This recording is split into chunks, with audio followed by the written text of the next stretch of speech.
Welcome to Tony the Mole Adams YouTube channel. Thanks for joining us again. And we promised you eventually, after about 40 episodes, that we'd actually be in the same room. We're not in a room, Tony. Where are we? We're in the middle of Vegas, above the strip, and some interesting characters around there, Steve. Yeah, it's still the morning, but there's plenty of people walking around with beers and other drinks in their hands.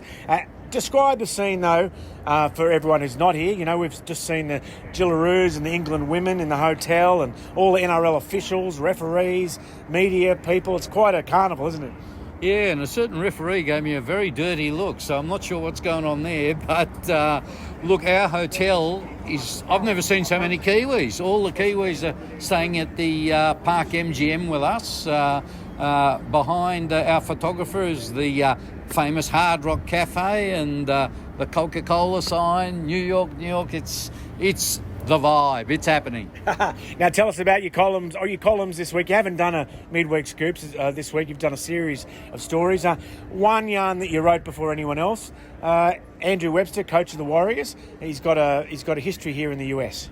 Yeah, that's right. And he's going to have probably more personal fans, American fans here than anyone. And the reason is he started his coaching career, and not many people know this, with a team called the Connecticut Wildcats and got them to a grand final of the USA Rugby League exactly 20 years ago. And he hasn't seen a lot of those people in 20 years, and they're all coming cross-country from Connecticut to Vegas, which is quite a trip. It's like Perth to Sydney. So good luck to him.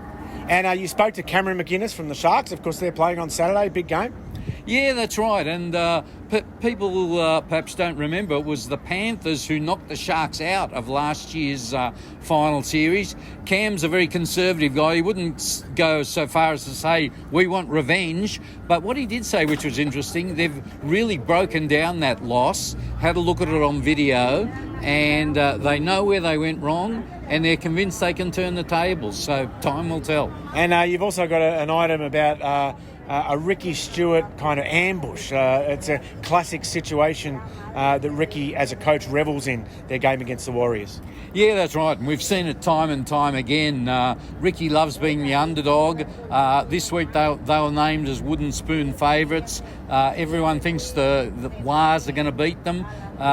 Ricky just loves that siege mentality. He'll have his team ready.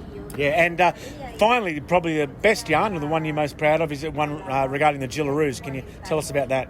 Yeah, there's a girl, Sarah Tonegatu. Her brother very sadly committed suicide a couple of years ago, and the family, of course, was devastated. But she sort of used that as her inspiration. Her brother, his goal in life was to get the family a better life here in Sydney. They're from the islands. She used her footy money and her work money to buy the family a house and dedicated all to her brother. So it's a very nice story. And they've adopted 4 young kids from Samoa, in addition to the 4 kids they've already got. So it's going to be a busy household.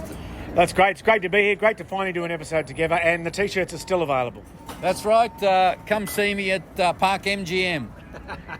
We'll see you next week. We might have to start doing more than one video a week now, Tony, because we've got our 1,000 subscribers. So maybe we'll do something from the stadium on Saturday. Sounds good to me.